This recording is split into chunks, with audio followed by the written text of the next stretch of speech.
Hong Kong, CNN, the Philippines has reversed its decision to end an important military agreement with the United States as territorial tensions with China heat up in the South China Sea. President Rodrigo Duterte had decided to retain the Visiting Forces Agreement (VFA) in light of the political and other developments in the region, said Philippine Foreign Affairs Secretary Teodoro Locsin Jr. in a social media post Tuesday. The agreement, signed in 1988, gives U.S. military aircraft and vessels free entry into the Philippines and relaxes visa restrictions for U.S. military personnel. The Philippine government gave the U.S. 180 days notice to end the deal in February, suggesting that Manila needed to rely on its own resources for its defense. On Tuesday, the U.S. welcomed the change of heart.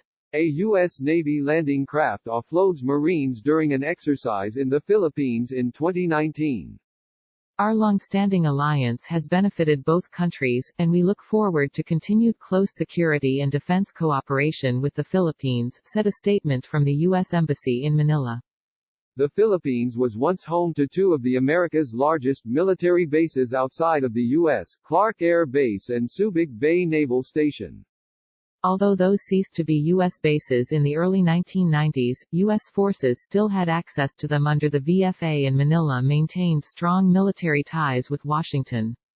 But over the past few years, Duterte has been tilting away from those historical ties with the U.S. and toward China, which has offered a closer economic relationship with Manila. "I need China. More than anybody else at this point, I need China," Duterte said before flying to China in April 2018. Compared with his predecessors, Duterte has viewed the Philippines' ongoing territorial dispute over the South China Sea as more negotiable. Both the Philippines and China are among several nations with overlapping claims to the sea, or parts of it. China claims almost all of the South China Sea's 1.3 million square miles as its own, despite other claimants having borders that are far closer to the disputed waters. Last year, Duterte said he had been offered a controlling stake in a joint energy deal by Chinese President Xi Jinping in exchange for ignoring an international arbitration in Manila's favor on the South China Sea. In 2016, a tribunal in The Hague ruled in favor of the Philippines in a maritime dispute, concluding China has no legal basis to claim historic rights to the bulk of the South China Sea.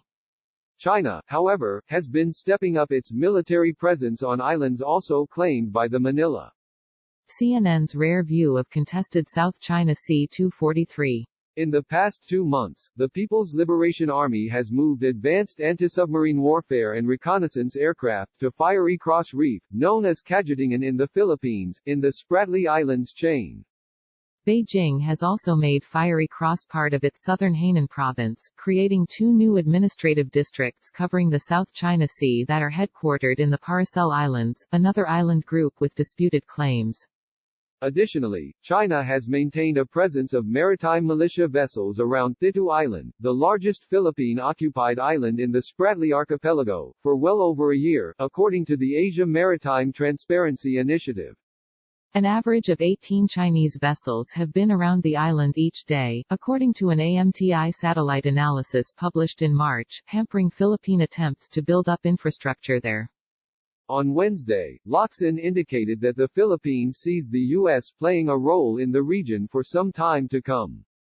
"We look forward continuing our strong military partnership with the United States, even as we continue to reach out to our regional allies in building a common defense towards enduring stability, peace and continuing economic progress and prosperity in our part of the world," he said.